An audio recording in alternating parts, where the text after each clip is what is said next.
Hey everybody, thanks for watching. Today I have a Cisco 9200L series catalyst switch that we're going to unbox and take a look at the hardware.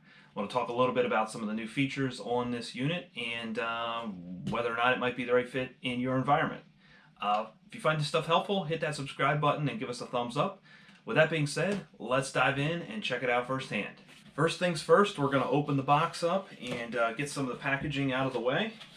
You'll notice a couple pieces of paper. There'll be a little bit of licensing info that's on the top here. So cardboard to get out of the way. There are a number of different pieces of hardware in the box. So here's your mounting screws. The actual rack mount tabs themselves are in here. So keep an eye on that stuff. The power cord is included as well along the side. The next piece, there's some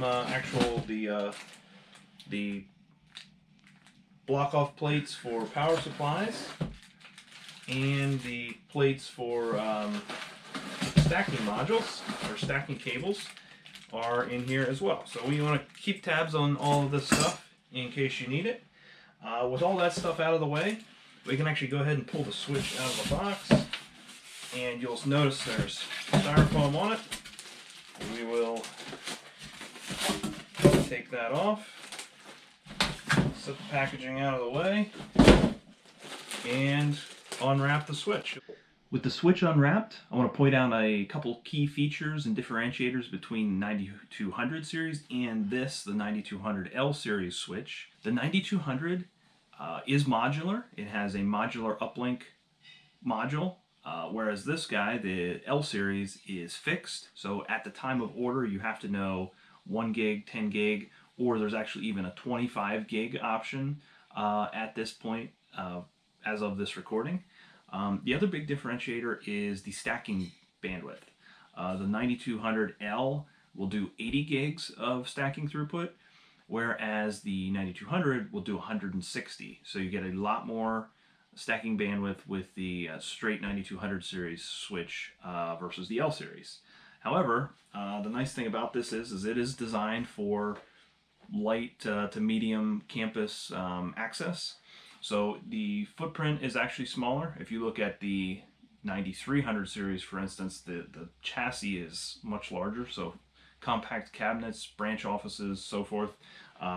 Great access switch. Does all your layer 2 and really a bunch of your layer 3 needs.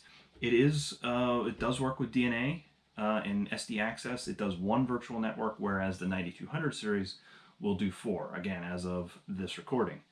Again, jumping back to the modularity, you see the front, flip this thing around to the back, the power supplies are actually modular. And I have a power supply right here. They're pretty compact. They are 80 plus platinum rated, so very power efficient, and really the space that it takes up is pretty compact as well.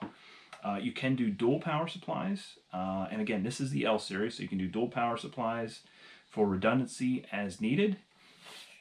You can also see that it has a pair of fans in there, redundant.